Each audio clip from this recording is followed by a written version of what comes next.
Syrie ressemble à celui-ci. Pourtant, ils sont en guerre et nous, on vit en paix. Ils le font par la mer, on est devant la télé. Eux sont dans la tristesse, nous vivons dans la joie. Ils rêvent de nos richesses, ils vivent dans la terreur. Pourquoi ?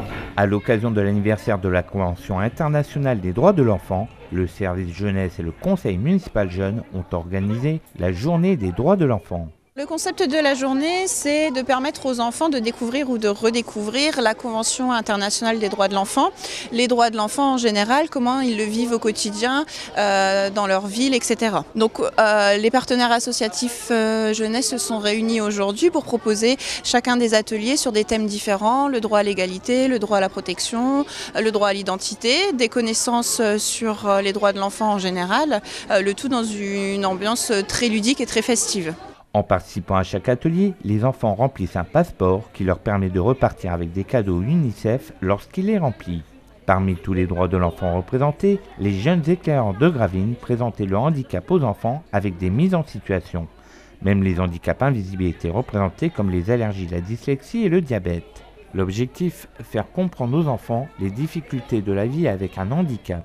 L'handi-écoute qui permet de mettre en situation de malentendants et de faire découvrir un mot sur les lèvres. Donc ça, c'est un des stands. Ensuite, on a le stand avec les jeux de cette famille qui expliquent les différents handicaps. Et également un quiz avec des actions. C'est-à-dire qu'on met en situation des enfants, mets ta main, la main droite, la main avec laquelle tu écris derrière ton dos et essaye d'écrire avec l'autre main. Durant toute la journée, une équipe du CMJ s'est mobilisée pour tourner un film sur le village. Un film né d'un projet intitulé La Voix des Jeunes, financé par une demande au Fonds Initiative Jeunesse. On avait un rendez-vous avec le FIJ, qui nous ont posé quelques questions, on leur a présenté le projet. On a eu le financement et on a pu acheter le matériel. Ça nous permet de présenter aussi à tous les jeunes ce que le service jeunesse fait, les concours comme par exemple le concours vidéo. Et ce qui, lors de la manifestation, après sur Facebook, on pourra montrer ce qui a été fait et ce qui va être fait.